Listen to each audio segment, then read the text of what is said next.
আমার আলোচনার বিষয় হচ্ছে মওত। এদিকে আমার দিকে তাকিয়ে আলোচনা শুনতে হবে। চলেন আমরা মওত কাকে বলে এটা আগে বোঝার চেষ্টা করি।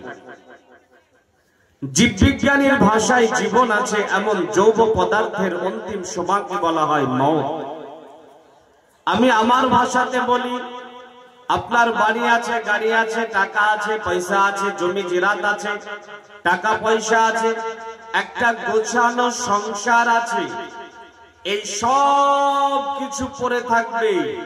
আপনাকে একদিন সবকিছু ফেলে খালি হাতে চলে যেতে হবে, হবে না? হবে না? এই যে চলে যেতে হবে এর নাম হচ্ছে মওত। পৃথিবীর মাটিতে আজ থেকে 150-200 বছর আগে যারা ছিল, আপনি যদি চিরনি তাল্লাশি করেন তাদের নাম নিশানা পাওয়া যাবে না।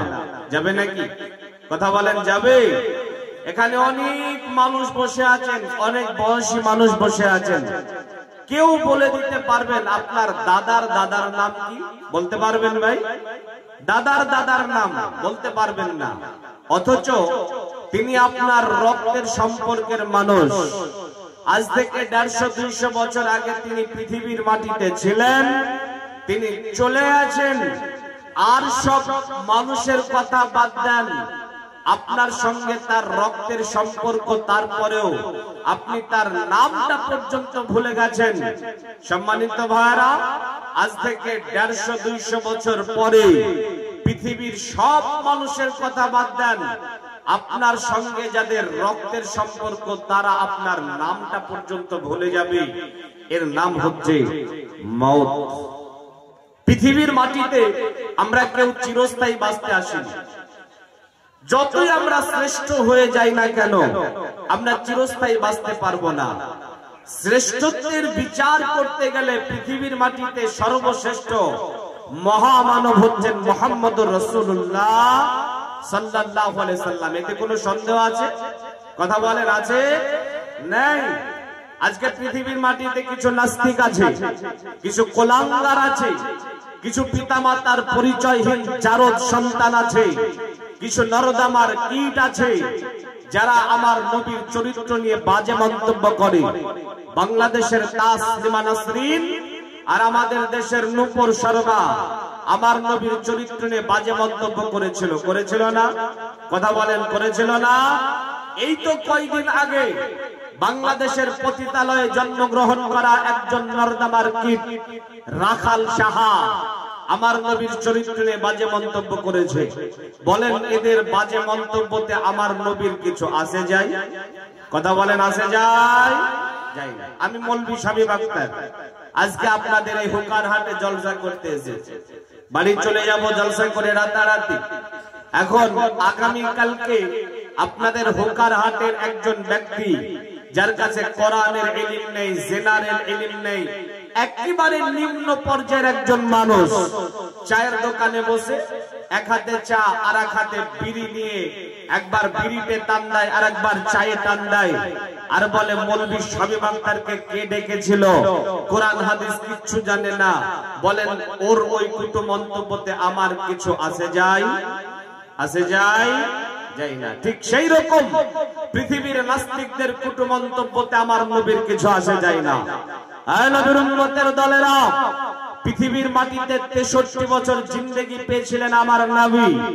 কোনদিন কোন মানুষকে মজাক করে মিথ্যা কথা বলেননি, চুগলখড়ি করেননি, হারাম খাননি, কোন মানুষের সঙ্গে ঝগড়া বিবাদে লিপ্ত হননি। আমার নবী চেহারার দিক দিয়ে সর্বশ্রেষ্ঠ, আমার নবী ব্যবহারের দিক দিয়ে সর্বশ্রেষ্ঠ, আমার নবী বন্ধু হিসাবে সর্বশ্রেষ্ঠ, আমার নবী নেতা হিসাবে সর্বশ্রেষ্ঠ, আশরাফুল আম্বিয়া, নবীদের মধ্যে সর্বশ্রেষ্ঠ। এত মহামানব পৃথিবীর মাটিতে আসবে না, আসেনি, আসতেও পারে না। এত দামি নবী আমার, তারপরেও এত দামি নবী পৃথিবীর মাটিতে চিরস্থায়ী বাঁচতে পারেনি। আল্লাহ বলেন আমার নবীকে কেন্দ্র করে, বিসমিল্লাহির রহমানির রহিম, ওয়া মা জাআলনা লিবাশারিন মিন من قبلك الخلد أفإن مت فهم الخالدون كل نفس ذائقة الموت আল্লাহ বলেন নবী হে আপনার আগে যারা দুনিয়ার মাটিতে এসেছিল আমি আল্লাহ কাউকে চিরস্থায়ী করে দুনিয়ার মাটিতে পাঠাই নাই আল্লাহ বলেন নবী গো যারা পৃথিবীর মাটিতে এসেছিল তাদেরকে দুনিয়া ছেড়ে চলে যেতে হয়েছে আল্লাহ বলেন নবী গো আফা ইমিত্তা আপনাকে মরে যেতে হবে আমার নবী সর্বশ্রেষ্ঠ এরপরেও তিনি দুনিয়ার মাটিতে চিরস্থায়ী বাঁচতে পারেন নাই আল্লাহ নবীকে বলেছেন আফা ইমিত্তা আপনাকে মরে যেতে হবে অতএব নবী হ্যাঁ যদি আপনাকে মরে যেতে হয় তাহলে কি আপনার উম্মত মনে করেছে এরা চিরস্থায়ী দুনিয়াতে থাকবে নবী গো আপনি এদেরকে জানিয়ে দিন কুল্লু নাফসিন যায়িকাতুল মউত মউতের হাতে গ্রেফতার হতে হবে হঠাৎ করে তোমার একদিন এমন হবে মওতের হাতে তুমি গ্রেফতার হবে ডক্টর মশাই সেদিন হয়ে নিরুপায় কবে তবু ভাই বন্ধু মাতা ও পিতাই শেষ দেখা করে নাও সবে একবার নারী ডুবে গেলে রোগী বাঁচিবে না আর আত্মীয় স্বজন যাবে কথা শুনিয়া হুলস্থুল পাকাইবে কাঁদিয়া কাঁদিয়া যমদূত আজরাইল এসে সে সময় কবে রে আদম সন্তান চিন কি আমায় এখনই তোমায় আমি পড়াবো কাফন একা করে অন্ধকারে করাবো শয়ন এখনই তোমার বংশে ইয়াতিমি বানাবো বিষয় সম্পত্তি সব অন্যকে দানিব এখনই গৃহহীন বধ বিধবা যে হবে পিতা মাতা তোর শোক সাগরে ডুবিবে সমগ্র জগৎ মিলে করলে উদ্ধার তবু মোর হাতে তোর নাই নিস্তার আল্লাহ বলেন বান্দারে মওতের হাত থেকে কোথায় পলায়ন করবে আল্লাহ বলেন বান্দা মওতের হাত থেকে কোথাও পালিয়ে বাঁচতে পারবে না পারবে না পারবে না যদি তুমি মওতের হাত থেকে বাঁচার জন্য সুদৃঢ় প্রাচীরের মধ্যে লুকিয়ে থাকো অথবা সীসা ঢালা প্রাচীরের মধ্যে লুকিয়ে থাকো এরপরেও মওতের হাত থেকে বাঁচতে পারবে না পারবে না পারবে না এই হোকার হাটের ভাইয়েরা পায়েরা বন্ধুরা মওতের হাত থেকে বাঁচার জন্য যদি পৃথিবীর শ্রেষ্ঠ হসপিটালে যাও পৃথিবীর শ্রেষ্ঠ ডক্টরের কাছে থাকো পৃথিবীর শ্রেষ্ঠ নার্সিং হোমে থাকো তারপরেও মওতের হাত থেকে বাঁচতে পারবে না পারবে না পারবে না যখন তোমার সময় হয়ে যাবে যেখানে থাকো না কেন মালাকুল মউত লব্বাইক বলে হাজির হবে হবে না ভাই একথা আমরা বিশ্বাস করি না কথা বলেন একথা আমরা সবাই মানি সবাই জানি সবাই বিশ্বাস করি যে একদিন মরতেই হবে পৃথিবীর মাটিতে ৪৫০০ ধর্ম আছে প্রায় এই ৪৫০০ ধর্মের মানুষের মধ্যে অন্য বিষয়ে ইখতিলাফ থাকতে পারে কিন্তু মরতে হবে এ বিষয়ে কারো কোনো দ্বিমত নেই সম্মানিত ভাইরা এবারে আসেন মরব কবে আমরা এই কথা কি জানি একটু কথা বলতে হবে ভাই আমার সঙ্গে আমরা কি কেউ বলতে পারবো যে আমরা কবে মরব? কথা বলেন, পারবো? পারবো না। কিন্তু দুঃখের বিষয় হলো, পরিতাপের বিষয় হলো, আমরা মরব কবে এ কথা জানি না, কিন্তু আমাদের চাল চলন, আচার ব্যবহার, কথাবার্তা শুনে মনে হয় যে মরব কবে এটা আমরা জেনে বসে আছি। দেখেন না, মুরব্বীর বয়স 55 বছর, এখনো পর্যন্ত মসজিদে যাই না। মুরব্বীকে বলেন, মুরব্বী চলেন মসজিদে যাবেন, তখন মুরব্বী আপনাকে বলবে ঠিক আছে বাপ যাও, কথা দিলাম আগামী শুক্রবার থেকে মসজিদে যাব। বলে না, বলে না, এই কথা বলেন? বলে। ছেলেটার বয়স 20 বছর, 25 বছর বয়স। এই ছেলেটা চারিদিককার চুলগুলা কাটলো, মধ্যখানে জুতা পরিষ্কার করা বেরাস রাখলো, যেই প্যান্টটা পরেছে সেটা আবার 5-7 জায়গায় ছেঁড়া প্যান্ট। এমন ভাবে দিন কাটায়, রাত কাটায়। রাত 2টা নাই, 3টা নাই, ক্যারাম বোর্ডের আড্ডায় পাবেন, ফ্রি ফায়ার, পাবজি খেলতে পাবেন। এই ছেলেটা এমন ভাবে জিন্দেগি যাপন করছে, একে দেখে মনে হচ্ছে যে আবু জাহেলের নাতি। এই ছেলেটাকে বলেন যে তুই একটু পরিবর্তন হয়ে যা, তোর বাপ মুসলমান, তোর মা মুসলমান, তোর 14 গোষ্ঠী মুসলমান, আর তুই কেন রে বেদিনের মতো জিন্দেগি যাপন করছিস? তখন এই ছেলেটা আপনাকে বলবে যে আমার এখন যৌবন কাল, ঠিক তো সময় হলে আমি পরিবর্তন হয়ে যাব। বলে না, বলে না? বলে।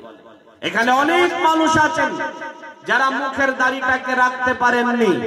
যদি বলা হয় যে ভাই মুখের দাড়িটাকে একটু রেখে দেন, তখন বলবে ঠিক সময় হলে দাড়িটা রেখে দেব।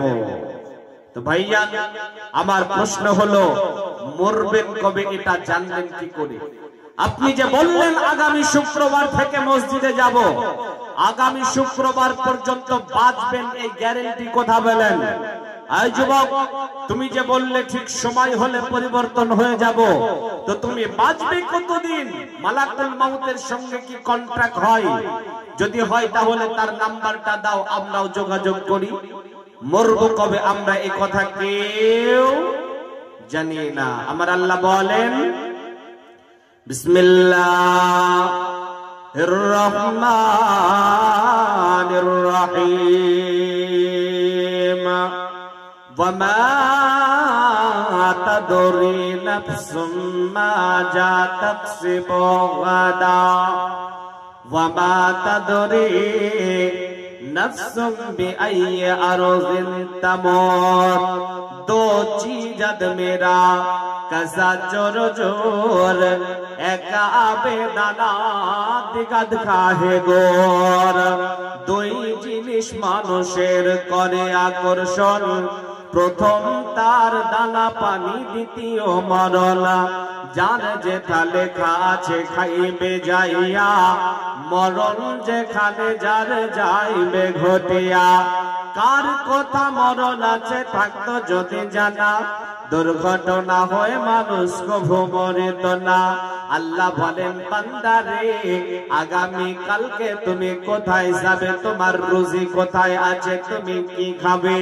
আল্লাহ বলেন বান্দা এটা তুমি জানো না, জানো না, জানো না, জানো না। আমি আল্লাহ যেখানে তোমার রুজি রেখেছি বান্দারে তুমি সেই জায়গা থেকে খেয়ে নেবে।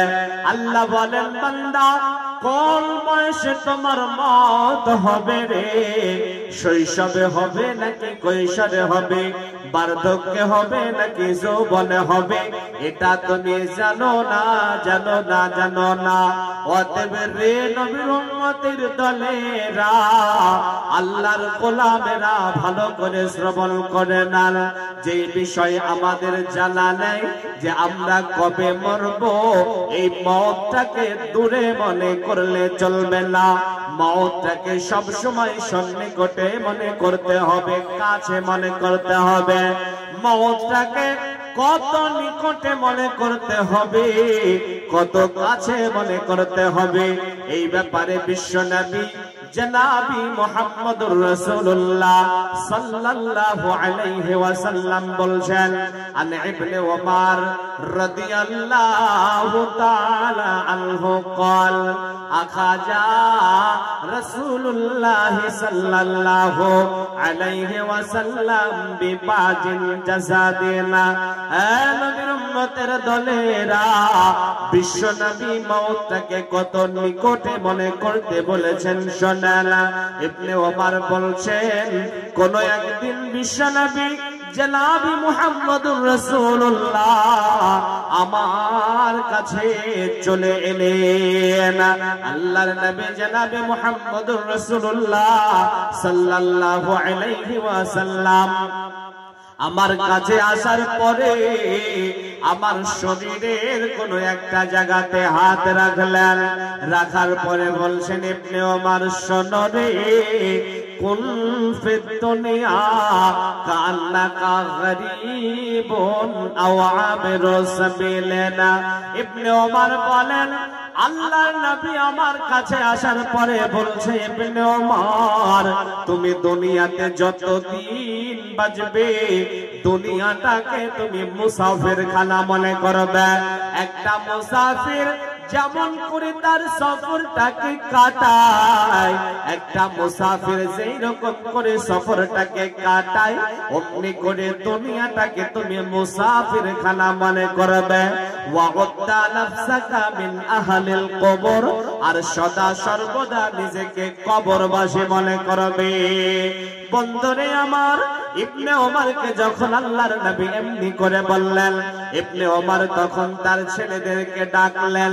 ডাকার পরে বলেন বেটা রে, ইজা আমসাইতা ফালা তানতাজিরিস সাবাহা ওয়া ইজা আসবাহাত ফালা তানতাজিরিল মাসাহা। ইবনে ওমর তার ছেলেদেরকে ডেকে বললেন বেটা শোনো, যদি সকাল পেয়ে যাও তাহলে সন্ধ্যার আশা করবে না, আর যদি সন্ধ্যা পেয়ে যাও তাহলে সকালের আশা করবে না। নবীর উম্মতের দলেরা আল্লাহর গোলামেরা ভালো করে শ্রবণ করে নেন। যারা মনে করেন এখন মরবো না, অনেক সময় সামনে বেঁচে আছে, মওতটাকে কত নিকটে মনে করতে হবে, কত সন্নিকটে মনে করতে হবে, কত কাছে মনে করতে হবে। সকালবেলাতে পূর্ব দিকে সূর্যটাকে দেখেছেন, এর মানে পশ্চিম গগনে সূর্যটা ডুববে, এটা দেখতে পাবেন, এটা আশা করবেন না। পশ্চিম গগনে সূর্যটা ডুবে যেতে দেখলেন, এর মানে পরের দিন সকাল পর্যন্ত বাঁচবেন, আর পূর্ব দিকে সূর্যটা উঠতে দেখবেন, এটা আশা করবেন না। ইজা আমসাইতা ফালা তানতাজিরিস সাবাহা ওয়া ইজা আসবাহাত ফালা তানতাজিরিল মাসাহা। সকাল পেলে সন্ধ্যার আশা করবেন না, আর সন্ধ্যা পেলে সকালের আশা করা যাবে না। মাছ রাঙ্গা উড়িতেছে উপরে তোমার, কখন কদিয়া পরে ঠিক নাহি তার। মাছ রাঙ্গা মাছ যেমন ধরে নিয়ে যায়, সাথী মাছ যত থাকে কোথাকে পালায়, ওই দিকে নিয়ে গিয়ে গাছের উপরে ডালেতে আছাড় মেরে খাই পেট ভরা। ওই মতো আজরাইল আসিবে ধরাতে, লুকাইয়ে আছে তুমি পাও না দেখে দেয়। ওই মতো আজরাইল তোমাকে ধরিয়া কবরের মধ্যে কাল খাইবে বসিয়া। যখন তোমার জাল কবজ করিবে, আত্মীয় স্বজন সব দূরেতে পালাবে। কখন আমাদের কাছে মালাকুল মাউত চলে আসে আমরা কেউ জানি না। অতএব মাউতটাকে দূরে মনে করবেন না, মাউতটাকে সবসময় সন্নিকটে মনে করতে হবে। ভাইজান আমার, আপনাদেরকে আমি কটা জিজ্ঞাসা করব, সবাই আনসার দেবেন। দেবেন তো ইনশাআল্লাহ? বলেন তো ভাই, আজ থেকে 10 বছর আগে যত জলসা হতো, এখন জলসা কমেছে না বেড়েছে? যে আস্তে আস্তে বলছেন শুনতে পাচ্ছেন না, এটা বাংলাদেশের শ্রোতার মতো হন। জলসা বেড়েছে। বলেন তো, আজ থেকে 10 বছর আগে যত মাওলানা ছিল, বক্তা ছিল, হাফিজ ছিল, কারি ছিল, এখন কমেছে না বেড়েছে? আজ থেকে 10 বছর আগে যত মাদ্রাসা ছিল, মসজিদ ছিল, এখন কমেছে না বেড়েছে? বেড়েছে। এবারে বলেন তো ভাই, আজ থেকে 10 বছর আগে যত লটারির কাউন্টার ছিল, এখন কম না বেশি? আজ থেকে 10 বছর আগে সমাজে যত সুদের কারবার ছিল, এখন কমেছে না বেড়েছে? আজ থেকে 10 বছর আগে নারী যেই মানের পর্দা করত, এখন পর্দাশীল নারী বেশি না বেপর্দা নারী বেশি? আজ থেকে 10 বছর আগে মুসল্লির হার যেই রকম ছিল মসজিদে, এখন কমেছে না বেড়েছে? কমেছে। তাহলে বলেন তো ভাই, জালসা বাড়লো, বক্তা বাড়লো, মাদ্রাসা বাড়লো, মসজিদ বাড়লো, কিন্তু মানুষ পাপী হলো কেন? দাওয়াত দিয়ে মানুষদেরকে পরিবর্তন করা যায় না কেন? কেন মানুষ পাপের জগতে একবার হাবু মারে আর একবার ডুবো মারে? মানুষ এত পাপী হলো কেন? কারণটা কি? তার একটাই কারণ, মানুষের হৃদয় থেকে 3টা অক্ষর দিয়ে লেখা একটা ওয়ার্ড, একটা শব্দ, মউত। মানুষের হৃদয় থেকে মউতের চিন্তা ডিলিট হয়ে গেছে। মানুষের হৃদয়ে মউতের চিন্তা নেই, মউতের চিন্তা নেই বিধায় মানুষদেরকে পরিবর্তন করা যায় না। মানুষদের চিন্তা ভাবনা হলো এখন মরবো না, সামনে অনেক সময় বেঁচে আছে, ঠিক সময় হলে পরিবর্তন হয়ে যায়। কিন্তু এটা ভুলের জগতে আছেন। এই যা আমসাইতা ফালা তানতাজিরিস সাবাহা ওয়াইজা আসবাহাত ফালা তানতাজিরিল মাসাহা। মউতটাকে দূরে মনে করবেন না, সকাল পেলে সন্ধ্যার আশা করবেন না, আর সন্ধ্যা পেলে সকালের আশা করা যাবে না। ইমাম মালিক রাহিমাহুল্লাহ নাম শুনেছেন না? ইমাম মালিক রাহিমাহুল্লাহ স্বপ্ন দেখছেন মালাকুল মাউতের সঙ্গে দেখা। ইমাম মালিক রাহিমাহুল্লাহ তিনি মালাকুল মাউতকে জিজ্ঞাসা করলেন, মালাকুল মাউত, যখন আপনার সঙ্গে দেখা হয়ে গেল, বলেন তো কয়দিন বাঁচবো? তো মালাকুল মাউত তখন 5টা আঙ্গুল দেখাচ্ছে। ইমাম মালিক রাহিমাহুল্লাহ বলছেন, 5টা আঙ্গুল দেখাচ্ছেন, এর মানে কি 5 দিন বাঁচবো, না 5 মাস, না 5 বছর, কোনটা? তখন মালাকুল মাউত কিছু বলতে যাবেন, তার আগে ইমাম মালিক রাহিমাহুল্লাহর ঘুম ভেঙে গেল। ইমাম মালিক রাহিমাহুল্লাহ তিনি চিন্তায় কাতর হয়ে পড়লেন। ইমাম মালিক রাহিমাহুল্লাহ তিনি রাতটা চিন্তায় কাটালেন, যাহারে মালাকুল মাউত আমাকে 5টা আঙ্গুল দেখিয়ে কি বোঝাতে চাইছিল। রাতটা চিন্তায় কাটিয়ে সকাল বেলাতে চললেন তৎকালীন জামানার একজন বিখ্যাত ইমাম ইবনে সিরিনের কাছে। ইমাম ইবনে সিরিন স্বপ্নের ভালো তাবির করতে পারতেন। ইমাম ইবনে সিরিনের কাছে যাওয়ার পরে স্বপ্নের কথা বললেন এবং বললেন, ও ইমাম ইবনে সিরিন, মালাকুল মাউত আমাকে 5টা আঙ্গুল থেকে কি বোঝাতে চাইলো, আপনি একটু আমার স্বপ্নের তাবিরটা করে শুনিয়ে দেন। বন্ধুরে আমার, ইমাম ইবনে সিরিন বলছেন, ইমাম মালিক শোনেন, এই হুকার হাতের ভাইরা, মায়েরা, বোনেরা, যারা মনে করেন এখনো লম্বা সময় সামনে বেঁচে আছে, এখন মরবো না, তারা ভালো করে শ্রবণ করে নেন। ইমাম ইবনে সিরিন বলছেন, ইমাম মালিক শোনেন, আপনাকে মালাকুল মউত 5টা আঙ্গুল দেখে কি বোঝাতে চেয়েছিল? ইমাম ইবনে সিরিন বলেন, ও ইমাম মালিক, আসমানের উপরে জমিনের উপরে এমন কেউ নেই যে 5টা বিষয় ইলম রাখতে পারে। তার 1 নাম্বার হলো কিয়ামত কবে হবে, 2 নাম্বার হলো বৃষ্টি কবে হবে, 3 নাম্বার হলো মায়ের পেটে কি সন্তান আছে, 4 নাম্বার হলো আগামী কালকে কার কোথায় রোজি আছে, আর 5 নাম্বার হলো কার কোন বয়সে মওত হবে। আসমানের উপরে কেউ জানে না, জমিনের উপরেও কেউ জানে না। আপনাকে 5টা আঙ্গুল দেখিয়ে মালাকুল মউত এটাই বোঝাতে চেয়েছে যে আপনার কখন মওত হবে এটা মালাকুল মউত জানে না।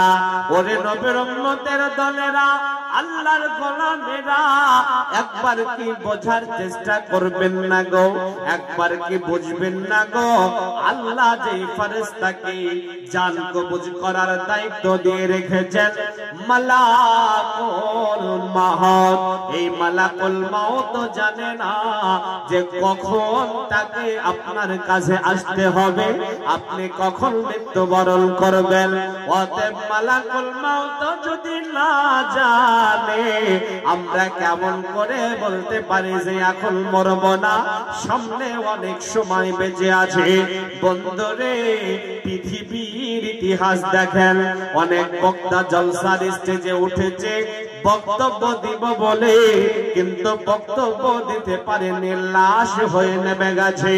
অনেক সাংবাদিক ক্যামেরার সামনে মৃত্যুবরণ করে, অনেক ডক্টর অপারেশন থিয়েটারে মৃত্যুবরণ করে, অনেক যুবক বাবাকে বলে, মাকে বলে, মা বাবা চললাম বাইরে, অনেক রোজগার করব, টাকা রোজগার করব, কিন্তু সন্তান আর আসে না, সন্তানের লাশটা বাড়িতে ফেরত আসে। অনেক নামাজি সাজদাতে পড়ে কিন্তু মাথাটা আর ওঠাতে পারে না, লাশটা মাটি থেকে ওঠে। যার জন্য বন্ধুরে, মওতটাকে দূরে মনে করবেন না, করবেন না, করবেন না। সকাল পেয়ে গেলে সন্ধ্যার আশা করবেন না, আর সন্ধ্যা পেলে সকালের আশা করা যাবে না। টার্গেট করিয়েন না পৃথিবীর মাটিতে। আজ যুবক তরুণ নওজওয়ানেরা, টার্গেট করিয়েন না পৃথিবীর মাটিতে, টার্গেট পূরণ হয় না। পৃথিবীতে টার্গেট করেছিলেন একজন বিখ্যাত ব্যক্তি, যার নাম হচ্ছে মাইকেল জ্যাকসন। নাম শুনেছেন না?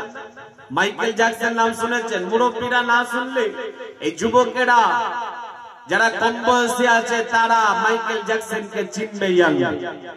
মাইকেল জ্যাকসন পৃথিবীর মাটিতে একজন ব্যক্তি এসেছিলেন পৃথিবীর মানুষের কাছে অনেক দামি। এখন আল্লাহর কাছে কত দামি নাকি কম দামি সেটা আল্লাহ ভালো জানে, তবে পৃথিবীর মাটিতে মানুষের কাছে কত দামি, মানুষ ইন্টারনেটের যত কাজ করে সব গুগলের মাধ্যমে, গুগলের মাধ্যমে ইন্টারনেটের যাবতীয় কাজকর্ম করে।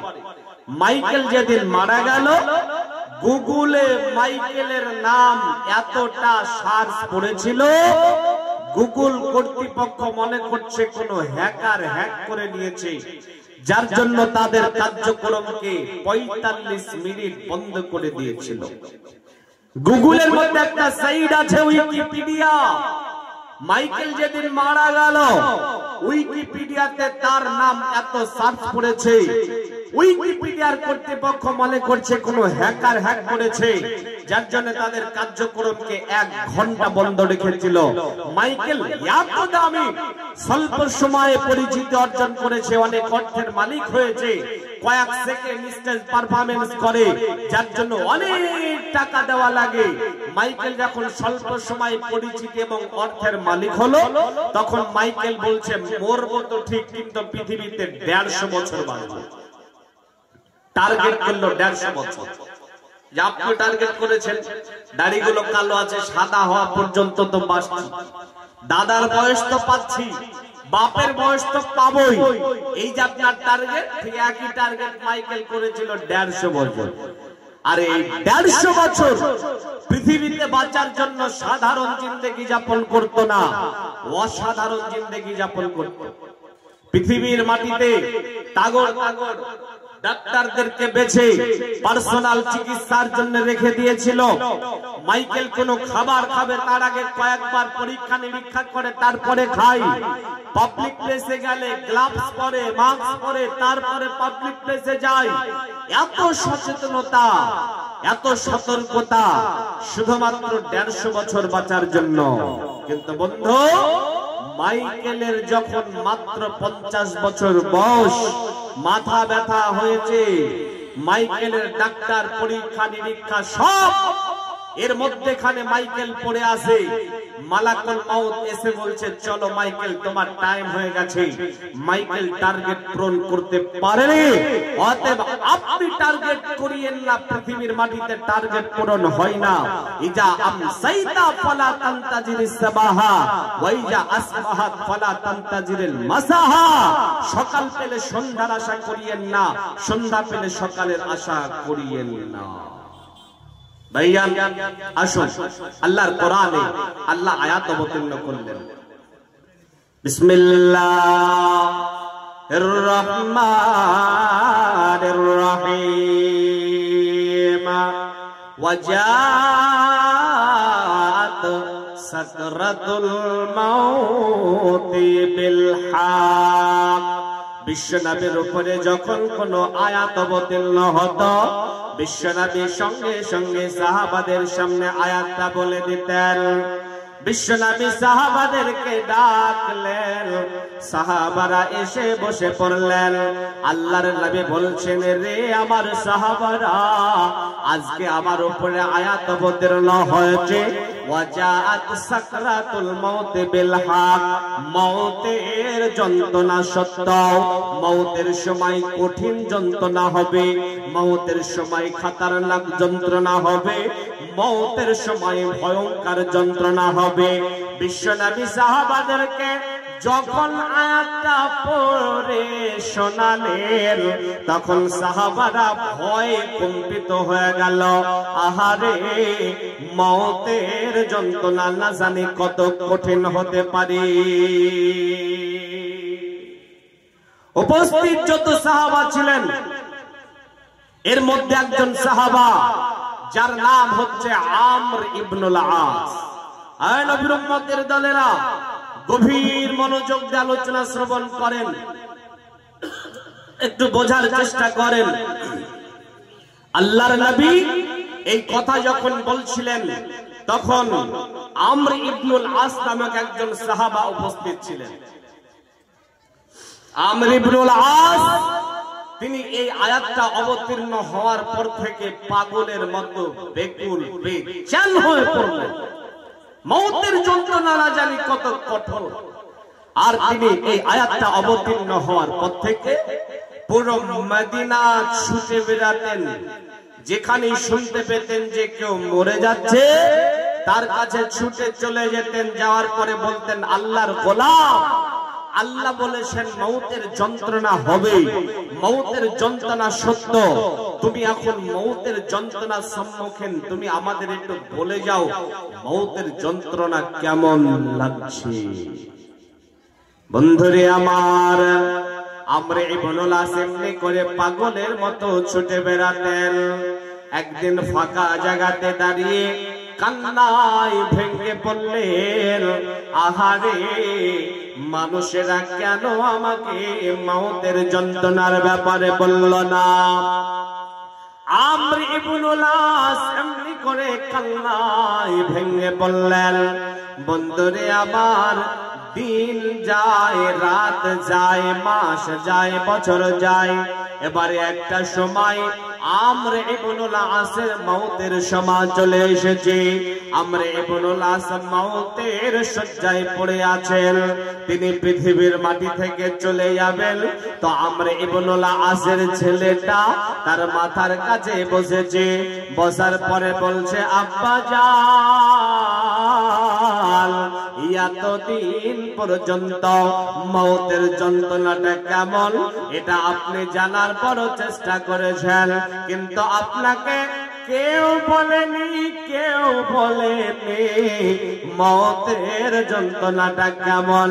আব্বা জান, আজকে আপনি নিজেই মওতের যন্ত্রণার সম্মুখীন, আপনি আমাদের বলে যান মওতের যন্ত্রণা কেমন লাগছে। আমর ইবনুল আস কোনো কথা বলতে পারে না, আমর ইবনুল আস কোনো উত্তর দেয় না। এবারে তার ছেলেটা আবার বলছে, আব্বা জান আপনি আমাদের বলে যান মওতের যন্ত্রণা কেমন লাগছে। তো আমর ইবনুল আস এবারে বলছে, বেটা শোনো, আমি আজকে বুঝতে পারলাম মানুষেরা কেন আমাকে মওতের যন্ত্রণার ব্যাপারে বলেনি। বেটা রে, মওতের যন্ত্রণা এত কঠোর, এত কঠিন, এত খতরনাক, এত দর্দনাক, এত ভয়ঙ্কর, বর্ণনা করা যায় না, বলে বোঝানো যাবে না। তবে বেটা রে, আমি তোমাকে চারটা কথা বলে যাচ্ছি, তুমি বুঝে নেবে মওতের যন্ত্রণা কেমন হতে পারে। রে আমার হুকার হাটের ভয়রা গো, রে আমার হুকার হাটের বোনেরা গো, আপনারা বোঝার চেষ্টা করিয়েন মওতের যন্ত্রণা কত কঠিন হতে পারে। আমর ইবনুল আস বলছে, বেটা শোনো, এক নাম্বার যেন মনে হচ্ছে আসমানটা ভেঙে আমার মাথায় পড়েছে। দুই নাম্বার যেন মনে হচ্ছে মদিনার বড় বড় পাহাড়গুলো আমার উপরে চাপানো আছে। তিন নাম্বার যেন মনে হচ্ছে আমার পেটে অনবরতে খাজুরের কাটা হানা হচ্ছে। আর চার নাম্বার যেন মনে হচ্ছে আমার শ্বাস প্রশ্বাসের ছিদ্র দিয়ে বের হচ্ছে। বেটা বুঝে নিও রে, মওতের যন্ত্রণা কত কঠিন হতে পারে। আল্লাহ বলেন, ওয়াজাআত সাকরাতুল মাউতি বিল হক, মওতের যন্ত্রণা সত্য, এই যন্ত্রণার সম্মুখীন আপনাকে আমাকে হতে হবে। মওতের যন্ত্রণা কত কঠিন এটা বোঝার জন্য আপনাকে আরেকটা ঘটনা বলছি। সেটা হলো, পৃথিবীর মাটিতে একজন ব্যক্তি, তিনি নিষ্পাপ, যিনার কোনো পাপ ছিল না, মাসুম, মা তাকাদ্দামাত মিন জামবিহি ওয়া মা তাআখার, যার আগের পরের কোনো গুনাহ ছিল না। ইনি হলেন মুহাম্মদুর রাসূলুল্লাহ সাল্লাল্লাহু আলাইহি ওয়াসাল্লাম। ভাইয়া, মুহাম্মদুর রাসূলুল্লাহ সাল্লাল্লাহু আলাইহি সাল্লামের মওতের সময়টা যদি আপনি একটুখানা স্মরণ করেন, তাহলে বুঝে যাবেন মওতের যন্ত্রণা কত কঠিন হতে পারে। আম্মা জান আয়েশা রাদিয়াল্লাহু তাআলা আনহা বলছেন, বিশ্বনবী যখন পৃথিবীর মাটি থেকে চলে যাচ্ছেন, আমার ঘরে, আমার উরুতে, আমার পায়ের উপর মাথাটা রেখে তিনি পড়ে আছেন। বিশ্বনবী একবার অজ্ঞান হয়ে যাচ্ছেন, আর একবার জ্ঞান ফিরছে। বিশ্বনবীর ঠোঁট মুখ শুকিয়ে যাচ্ছে। আম্মা জান আয়েশা রাদিয়াল্লাহু তাআলা আনহা বলেন, বিশ্বনবীর পাশে একটা জায়গাতে পানি রাখা আছে। যখন তেনার জ্ঞান ফিরছে, তখন তিনি নিচে হাতে ওই পানি নিচ্ছেন, ছুটে দিচ্ছেন, মুখে দিচ্ছেন। রাসূলুল্লাহর সাহাবারা আসছেন, একে একে দেখতে কান্নায় ভেঙে পড়ছেন। রাসূলের কষ্ট দেখে ফাতেমাতুজ জোহরা কান্নায় ভেঙে পড়ছেন। বন্ধু, আমার নবী তায়েফের ময়দানে গেছিলেন দিনের দাওয়াত দিতে। বলেন, তায়েফের মানুষেরা আমার নবীর উপরে নির্মম অত্যাচার করেছিল না? কথা বলেন, করেছিল না? ওই বেদিনেরা আমার নবীকে মেরে রক্তাক্ত করেছিল, শরীর দিয়ে রক্ত ঝরিয়ে দিয়েছিল, আমার নবী বেহুশ হয়ে গেছিলেন। কিন্তু আল্লাহকে বলেননি, আল্লাহ এই যন্ত্রণা সইতে পারছি না। ভাইয়া, বিশ্বনবীকে জিহাদের ময়দানে বেদিনেরা মেরে দাঁত ভেঙে দিয়েছিল, নির্মম অত্যাচার করেছিল, কত কষ্ট দিয়েছিল আমার নবীকে। কিন্তু আমার নবী কোনদিন আল্লাহকে বলেননি, আল্লাহ আমি এই বেদিনদের যন্ত্রণা সইতে পারছি না, তুমি এই বেদিনদের যন্ত্রণা থেকে আমাকে একটু পরিত্রাণ দাও, এমনি করে তিনি কখনো বলেননি। কিন্তু বন্ধু, বিশ্বনবী যখন মওতের শয্যায় পড়ে আছেন তখন তিনি বলছেন, আল্লাহুম্মা হাউবিন আলা মুহাম্মাদিন সাকারাল মাউত। আল্লাহ, আমি মওতের যন্ত্রণা সইতে পারছি না, তুমি আমার মওতের যন্ত্রণা একটু কমিয়ে দাও, আমি মওতের যন্ত্রণা সইতে পারছি না। তাহলে চিন্তা করেন মওতের যন্ত্রণা কত কঠোর হতে পারে। আল্লাহ বলেন, ওয়াজাআত সাকরাতুল মাউত বিল হক। মওতের যন্ত্রণা সত্য, আপনাকে আমাকে এই মওতের যন্ত্রণার সম্মুখীন হতেই হবে। প্রিয় ভাইরা আমার, আপনারা অনেকে ঘুমাচ্ছেন মনে হচ্ছে, রাত তো 12টা পার হয়ে গেছে। আপনারা কি আলোচনা শুনবেন না শেষ করে দেবেন? কিছুক্ষণ আলোচনা করব। যদি আপনারা শুনতে রাজি হন, না ঘুমান, তাহলে আলোচনা করি কিছু। ভাইয়া, মানুষের মৃত্যু দুই রকমের হয়। যত আলোচনা শুনলেন, আগামীতে যত শুনবেন, সব ভুলে গেলে এখন যে দুইটা হাদিস আপনাকে আমি বলবো, এটা ভুলবেন না। বলেন ইনশাআল্লাহ, বলেন ইনশাআল্লাহ। ইনশাআল্লাহ। মানুষের মওত দুই রকমের হয়। পৃথিবীতে যারা ভালো আল্লাহওয়ালা, পরহেজগার, দ্বীনদার, ঈমানদার, এই ঈমানদার ব্যক্তিরা, পরহেজগার ব্যক্তিরা যখন মরে যাবে তখন তাদের আত্মাটা মালাকুল মাউত কেমন ভাবে কবুজ করবে এবং তাদের আত্মাটার সঙ্গে কিরূপ আচরণ করবে ফেরেশতারা, এই মর্মে একটা হাদিস বলবো। আর যারা পৃথিবীতে বদকার, আল্লাহ মানে না, দ্বীন মানে না, ইসলাম মানে না, এরা যখন মরবে এদের আত্মাটাকে মালাকুল মাউত কেমন ভাবে কবুজ করবে এবং আত্মাটার সঙ্গে কিরূপ আচরণ করবে, এই মর্মে একটা হাদিস বলবো। দেখেন, আল্লাহওয়ালা, পরহেজগার, দ্বীনদার, ঈমানদার এরা যখন মৃত্যুবরণ করে এদের আত্মাটা কিভাবে কবুজ করা হয় এবং এদের আত্মার সঙ্গে কিরূপ আচরণ করা হয় শোনেন। আনবারা ইবনে আযিব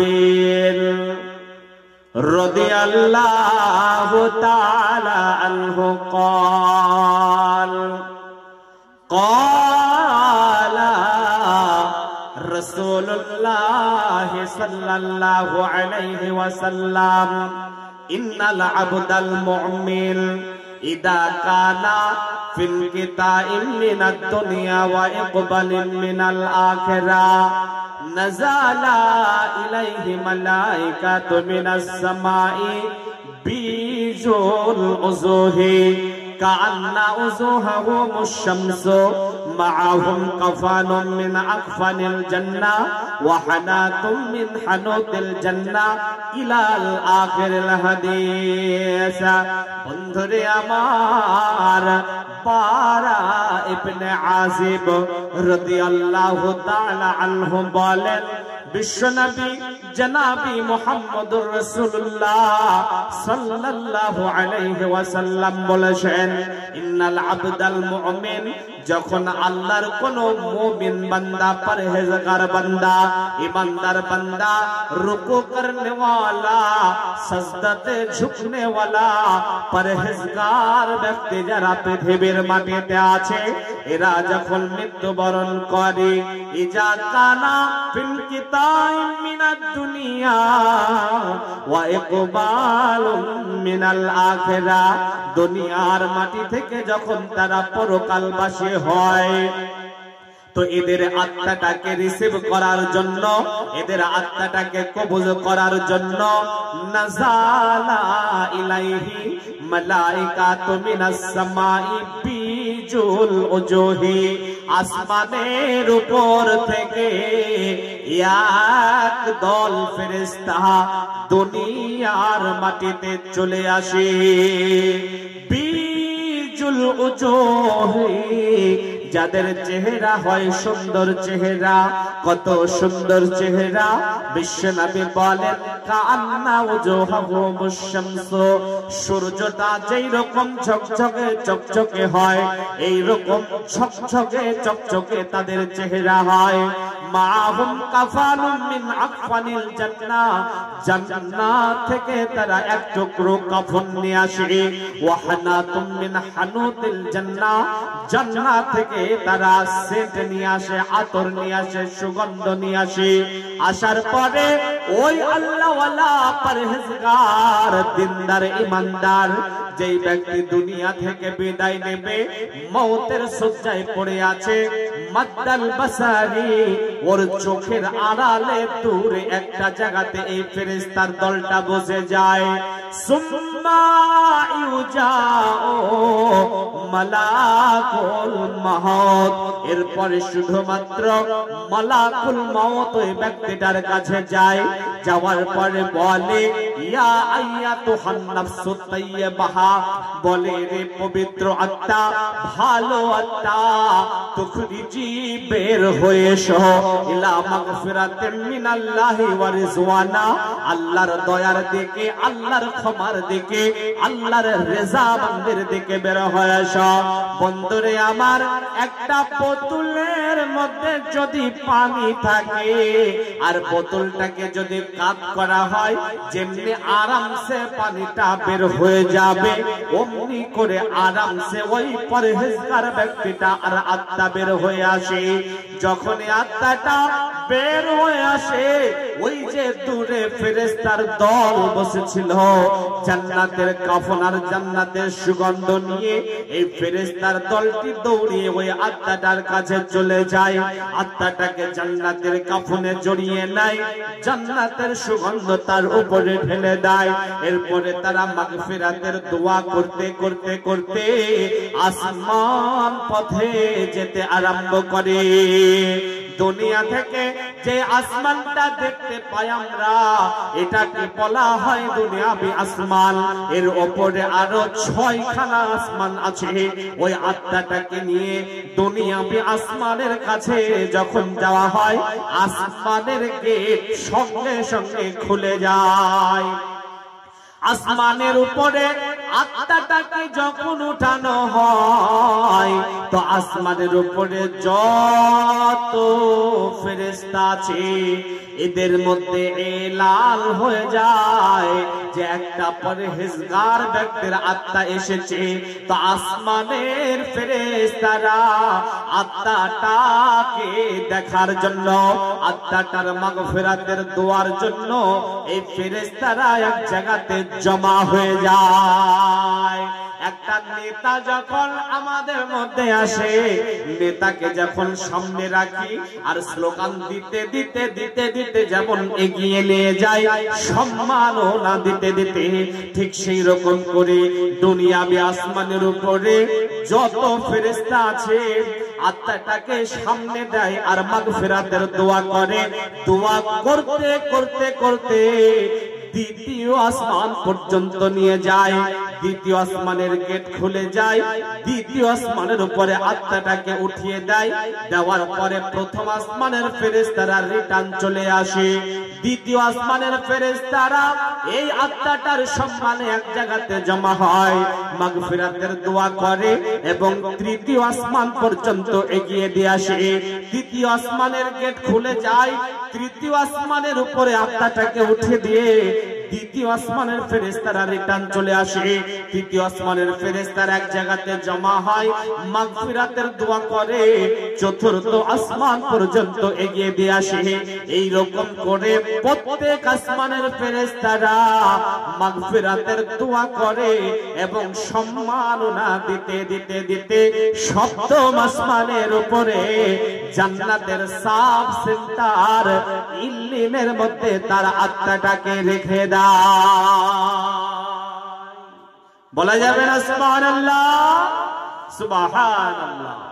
এটা আল্লাহওয়ালা পরহেজগার दीनदार ईमानदार रुकू करने वाला सजदते झुकने वाला हराम खाइनी सुद खाइनी घुस खाइनी जुआ खेलेनी बोनेर सम्पद मेरे खाइनी बापार संगे भालो आचरण करे प्रतिवेशीर संगे भालो आचरण करे पृथिवीते अशांतिर बाजार के गरम करेनी एमन आल्लाहवाला परहेजगार दीन দিনদার এদের আত্মাটার সঙ্গে এই রকম আচরণ করা হয় এবং জান্নাতের সাব সেন্টারে পৌঁছে দেওয়া হয়। এবারে আসে যারা বদকার, যারা পাপী, যারা দুনিয়াতে অশান্তির বাজারকে গরম করে, আল্লাহ মানে না, নবী মানে না, দিন মানে না, ইসলাম মানে না, যারা বুড়ো আঙ্গুল দেখিয়ে চলে ইসলামটাকে, এই বদকার এই পাপীরা যখন মৃত্যুবরণ করে তখন তাদের আত্মার সঙ্গে কিরূপ আচরণ করা হয় শোনেন। এই হাদিসের রাবী হচ্ছেন বারা ইবনে আযিব রাদিয়াল্লাহু তাআলা আনহু। তিনি বলেন বিশ্বনবী জনাবে মুহাম্মদ রাসূলুল্লাহ সাল্লাল্লাহু আলাইহি সাল্লামের সঙ্গে আমরা একবার একটা আনসারী ব্যক্তির জানাজার জন্য কবরস্থানে গেলাম। বারা ইবনে আযিব রাদিয়াল্লাহু তাআলা আনহু বলছেন আমরা কবরস্থানে গেছি, এখনো পর্যন্ত লাশ আসেনি। তো বিশ্বনবী কি করলেন? বিশ্বনবী কবরস্থানের একটা জায়গাতে চুপচাপ বসে পড়লেন।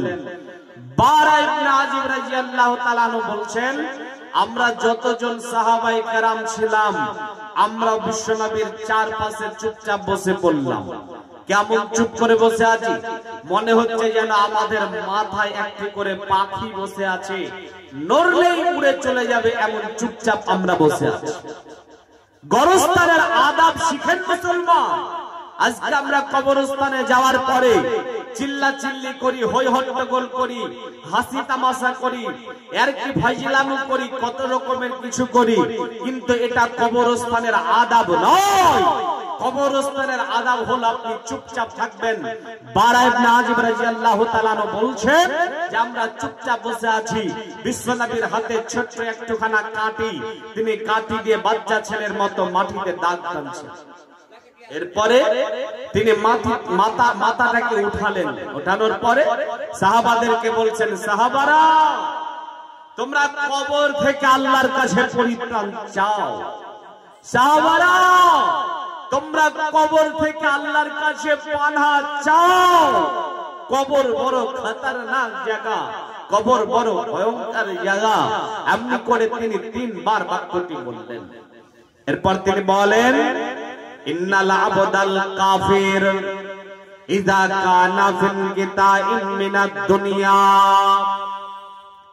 ওয়া ইকবালিন মিনাল আখিরা নাযালা ইলাইহি মালাইকাতু মিনাস সামাই সুদুল উযুহি।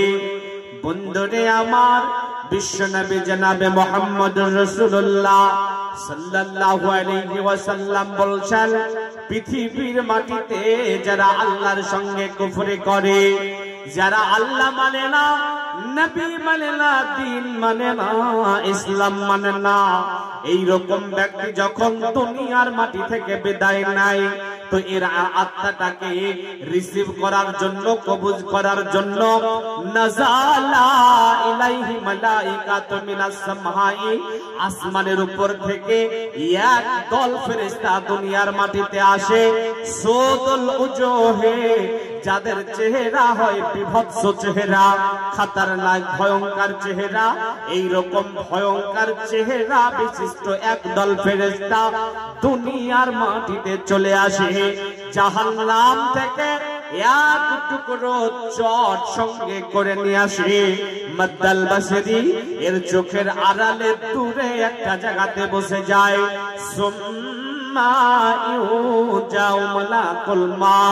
এরপরে মালাকুল মাউত তার কাছে যায়, পাপীটার কাছে যায়। যাওয়ার পরে বলে ইয়া আইয়াতুহান নাফসুল খাবায়েস, ওরে খবিসাত্তা তুখরিজি, বের হয়ে আয় ইলা সাকাতিন মিনাল্লাহি ওয়া গাযাবি, আল্লাহর রাগের দিকে, আল্লাহর ক্ষোভের দিকে। দেখবি কেমন আল্লাহর রাগটা, দেখবি কেমন আল্লাহর ক্ষোভটা, বের হয়ে আয়। তখন আত্মাটা বের হতে চায় না, তো মালাকুল মাউত খিচে খিচে তার আত্মাটাকে বের করে। কেমন খিচে খিচে বের করে, একটা কাঠের মধ্যে যদি একটা লোহার পেরেক থাকে, ওই পেরেক থেকে বার করতে গেলে যেমন বেরিয়ে বেরিয়ে বেরিয়ে বের করতে হয়, অমনি অমনি করে খিচে খিচে খিচে তারা আত্মাটাকে বের করে। যখনই আত্মাটা বের হয়ে যায়, আত্মা থেকে বিভৎস গন্ধ ছড়াতে থাকে। তো ওই যে কালো কুচ্ছি ফেরেশতার দল জাহান্নামের চট সঙ্গে করে এনেছিল, এই চটে গিয়ে আত্মাটাকে জড়িয়ে নেয়। আত্মাটাকে নিয়ে লানাত করতে করতে বদদুয়া করতে করতে আসমানের দিকে যেতে আরম্ভ করে। আসমানের গেট তার জন্য খোলা হয় না, তার জন্য আসমানের গেট বন্ধ থাকে। আল্লাহর তরফ থেকে বলা হয় এই পাপীর জন্য আসমানের গেট খোলা হবে না, এখান থেকে ছুঁড়ে মেরে দাও আর দুনিয়ার সর্বনিম্ন স্থানে জাহান্নামের সাব সেন্টার সিজ্জিনে তার আত্মাটাকে রেখে দাও। এটা হলো পাপী, আল্লাহদ্রোহী, যারা দিন মানে না, ইসলাম মানে না, ইসলামকে যারা বুড়ো আঙ্গুল দেখিয়ে চলে, তাদের আত্মার সঙ্গে এইরূপ আচরণ করা হয়। হে আমার ভাইরা, এখানে আপনারা যারা বসে আছেন, অনেক মানুষ, অনেক বয়সী মানুষ বসে আছে। ভাইজান একটু আমার দিকে এক খেয়ালে তাকান। এবারে আপনার সঙ্গে আমার কথা বলেন তো ভাই, আপনার বয়স যাই হোক না কেন, মুরব্বীগণ এখানে আছে, যুবক, তরুণ, নওজোয়ান, অনেক বয়সী মানুষ আছেন। বলেন তো আপনার এই জীবনে আপনি কি করেছেন না করেছেন পৃথিবীর কেউ না জানুক, আপনি জানেন। পৃথিবীর কেউ না জানলেও আপনার অজানা না, আপনি জানেন। তো বলেন তো ভাইয়ান, বলেন তো আমার মুরব্বীরা, এই সময়তে যদি আপনার কাছে মালাকুল মাউত চলে আসে, আপনাকে মালাকুল মাউত ইয়া আইয়াতুহান নাফসুত তাইয়্যিবা বলবে নাকি ইয়া আইয়াতুহান নাফসুল খাবাইস বলবে? কোনটা কি বলবে? আপনার পাপের খবর আপনার বাপ জানলে আপনাকে সন্তান বলতো না। আপনার পাপের খবর আপনার মা জানলে আপনাকে সন্তান বলতে ঘৃণা বোধ করত। আপনার পাপের খবর আপনার ছেলে মেয়ে জানলে বাপ বলতো না। আপনার পাপের খবর প্রতিবেশী জানলে গায়ের সঙ্গে গা লাগাতো না। আপনার পাপের খবর যদি আপনার সমাজের ইমাম জানতো, আপনার বাড়ির খাবার খেত না। আপনার পাপের গন্ধ থাকলে পৃথিবীর 6 লাভ হয়ে যেত। পাপের কোন আওয়াজ থাকলে ঢং ঢং ঢং ঢং ঘন্টা বাজতো। কি করেছেন না করেছেন আপনি জানেন। আপনার কাছে মালাকুল মাউত এসে ইয়া আইয়াতুহান নাফসুত তাইয়্যিবা বলবে নাকি ইয়া আইয়াতুহান নাফসুল খাবাইস বলবে? কোনটা একটু বিবেচনা করুন, একটু ভাবুন আপনাকে কি বলবে। আপনার কাছে ফজর নাই, জোহর নাই, আসর নাই, মাগরিব নাই, এশা নাই, আপনাকে মালাকুল মাউত ইয়া আইয়াতুহান নাফসুত তাইয়্যিবা বলতে পারে? আপনার কাছে বিড়ির গন্ধ, সিগারেটের গন্ধ, জর্দার গন্ধ, তেরেঙ্গার গন্ধ, আপনার কাছে মালাকুল মাউত কোশ্চিন কালে ইয়া আইয়াতুহান নাফসুত তাইয়্যিবা বলবে না? আই যুবকেরা, যারা বিশ্বনবীকে আইডিয়াল মেনে নিতে পারোনি, পৃথিবীর নায়ক নায়িকাদেরকে আইডিয়াল মেনে নিয়েছো, তোমার কাছে তুমি সব সময় থাকো অপবিত্র হয়ে, রাসূলের সুন্নাহকে পছন্দ করতে পারোনি, হারামের সঙ্গে যুক্ত, তোমার কাছে মালাকুল মাউত কোশ্চিন কালে ইয়া আইয়াতুহান নাফসুত তাইয়্যিবা বলবে না, বরঞ্চ বলবে ইয়া আইয়াতুহান নাফসুল খাবাইস, বের হয়ে আয় ইলা সাখাতিন মিনাল্লাহি ওয়া গাযাবি, আল্লাহর রাগের দিকে, আল্লাহর ক্ষোভের দিকে বের হয়ে আয়, এমনি করে বলবে। যার জন্য জীবনটাকে একটু সাজান। পৃথিবীতে এলেন, কেন এলেন, কি করতে এলেন কিছুই বুঝলেন না, খেলেন আর জিন্দেগি যাপন করলেন। এর নাম দুনিয়া নয়। জিন্দেগি নাম রাখ দিয়া है इसने, जिंदगी नाम रख दिया है इसमें, मौत का इंतजार है दुनिया। দুনিয়াটা ভোগ বিলাসের জায়গা নয়। দুনিয়াটা হচ্ছে আপনি এখানে একজনের জন্য অপেক্ষা করছেন, তার নাম মওত। আপনি এখান থেকে ধরেন যাবেন, ধরেন এখান থেকে যাবেন সাগর দিঘি, রাস্তার ধারে দাঁড়িয়ে আছেন একটা ট্রেন বা বাসের জন্য, আসলেই চলে যাবেন। ঠিক দুনিয়াটা তাই, দুনিয়াতে আপনি অপেক্ষা করছেন মওতের জন্য, মওত আসলেই চলে যেতে হবে। আজরাইলা শিয়ে বলিবে চলো হে মরণে, ছড়িয়া ভবের বাপ যাইবা কেমনে।